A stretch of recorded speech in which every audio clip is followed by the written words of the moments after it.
చాలా బాధ కలిగించేది అమ్మాయిలకి. బీయింగ్ ఏ గర్ల్ నాకు కూడా బాధ కలిగించేది ఏంటంటే, రేపులు చేయడం, ఆడపిల్లల్ని చిన్న పిల్లల్ని ఎత్తుకెళ్ళడం, వాళ్ళని దారుణంగా రేప్ చేసి చంపేయడం, వాళ్ళ మతంలోకి మార్చడం కోసం ఒప్పుకుంటే వాళ్ళకి అన్ని బెనిఫిట్స్ ఇవ్వడం. ఇవన్నీ కూడా సినిమాలో ఉండే ఉంటాయి. ఎందుకంటే this is the heart touching thing. చాలామంది అమ్మాయిలు అసలు వింటేనే ఏడుపొస్తది.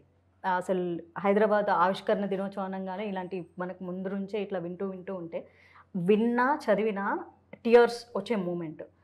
సో మీరు అలాంటి సీన్స్ షూట్ చేసేటప్పుడు బీయింగ్ ఏ మ్యాన్ అసలు మీరు ఎట్లా ఫీల్ అయ్యిండ్రు?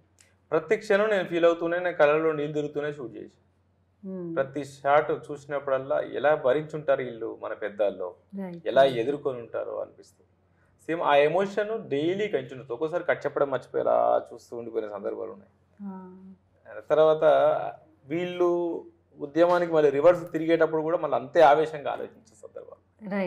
అంత ఇన్వాల్వ్ అయితేనే ఆ సబ్జెక్ట్ వస్తుంది. అంత ఇన్వాల్వ్ అయితేనే. ఏదంటే ఏదో షార్ట్ పెట్టి డైనమిక్ గా తీసి అవతల పడేద్దామంటే రాదు.